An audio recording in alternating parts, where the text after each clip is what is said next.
Welcome to my channel tulip ব্লগসে তোমাদের অনেক স্বাগত। আজ দুপুরবেলায় একটা জিনিস আমরা তৈরি করব, সেটার নাম হলো ওয়াটারমেলন মজিতো। তো সেটা বানাবো। এবার তার জন্য কি কি লাগবে আমি উপকরণগুলো দেখিয়ে দিই। তো এখানে নিয়েছি তোমার তরমুজ নিয়েছি, একটু বিট নুন নিয়েছি, তারপরে তোমার পাতিলেবু, আর হচ্ছে চিয়া সিড আমরা একটু ভিজিয়ে রেখেছি, মানে জেলি টাইপের করে নিয়েছি। আচ্ছা, আর দুটো গ্লাস নিয়েছি, এটা আমরা পরে ওটা হয়ে গেলে এর মধ্যে আমরা সাজাবো। আচ্ছা, ও তার মধ্যে এটা লিমকা নিয়েছি। আচ্ছা, এবার চলো স্টার্ট করি। অ্যাকচুয়ালি এটা আমার মেয়ে বানাচ্ছে, তো আমি বললাম আমি ফোনটা করি, তুই বানা। আচ্ছা, সবার প্রথমে চিয়া সিডটা আমরা গ্লাসের মধ্যে দিয়ে দেবো। একটু ভালো করে দেখাই,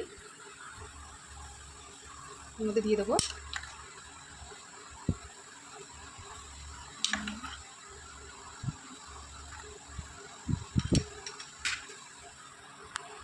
এবারে তরমুজটা আমরা কেটে নিচ্ছি।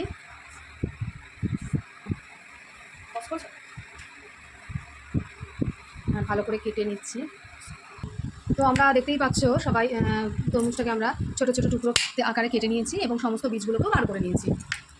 আচ্ছা, এবারে আমরা ওই যত তরমুজের টুকরোগুলো তো আস্তে আস্তে গ্লাসের মধ্যে দিতে থাকবো। এবারে এগুলোকে আমরা একটা কাঠের হামনদিস্তার যে মানে ইয়েটা হয় না, হাতলটা, তো সেটা দিয়ে একটু মানে একটু থেতো থেতো করে নিচ্ছি।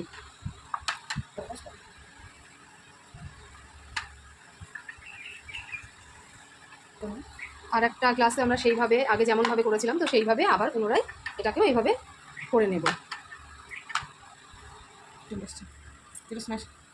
তো দেখো কি সুন্দর, একদম পুরো জেলি জেলি, আর কালারটা কি দারুণ লাগছে, মানে দারুণ লাগছে। হ্যাঁ, এবার হয়ে গেল কমপ্লিট। এরপরে আমরা একটু পাতিলেবু দেব, বীজটা ফেলে দিতে হবে। ফেলে নিয়ে সামান্য পরিমাণে একটু পাতিলেবু, তো সামান্য একটু লেবুর রস আমরা দেবো এখানে।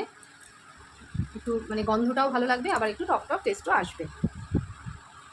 তো একটু এই চামচটা দিয়ে আমরা একটু নাড়াচাড়া করে নেব। এবার আমরা দেবো এর মধ্যে নুন, বিট নুন দেবো একটু, দুটোতেই ভালো করে দিয়ে নিলাম।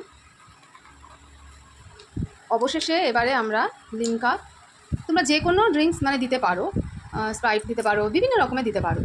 তো আমরা এখানে লিমকাটা নিয়েছি, যেহেতু আমি লিমকাটা ভালোবাসি, তো লিমকাটাই নিয়েছি। এবার লিমকাটা পুরো ভরে দিয়ে দিলাম।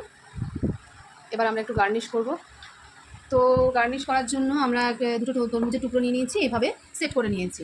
এবার সব থেকে আরেকটা খুব ভালো একটা জিনিস, সেটা হলো আমরা একটু তুলসী পাতা, যেহেতু গরমের মধ্যে একটু তুলসী পাতা, দেখো আমার টবের মধ্যে এমনি এমনি হয়ে যায়, তো আমরা একটু তুলসী পাতা তুলে নিচ্ছি, নিয়ে এবার ধুয়ে নিতে হবে।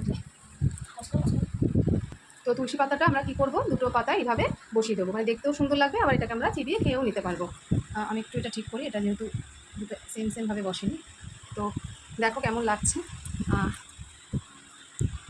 তো একদম লাস্টে আমরা একটু বরফের টুকরো দিয়ে দেবো, ওপর দিয়ে ছড়িয়ে দেবো। আমাদের এটা সাজানোও হয়ে গেছে, একটু দেখাই। তো এই গরমে তোমরাও বানিয়ে খেতে পারো, এই গরমে তোমরাও বাড়িতে বসে বানিয়ে খেতে পারো ওয়াটারমেলন মজিতো। তো এবার আমরা খাবো। বাহ, দেখেই তো কি শান্তি লাগছে, খুব সুন্দর। মানে খেতে কতটা লাগবে আমি জানি না, খেয়ে জাস্ট টেস্ট করব। তো আমাকে তো মানে আমার দেখতেই এত সুন্দর লাগছে, মানে দারুণ দারুণ লাগছে, দারুণ দারুণ লাগছে, দারুণ দারুণ লাগছে। তো একবার একটা টেস্ট করে দেখি, তো একবার ট্রাই করছি। দারুণ দারুণ দারুণ দারুণ। তো গাইস, এখানেই শেষ করছি। তোমরা সবাই ভালো থেকো।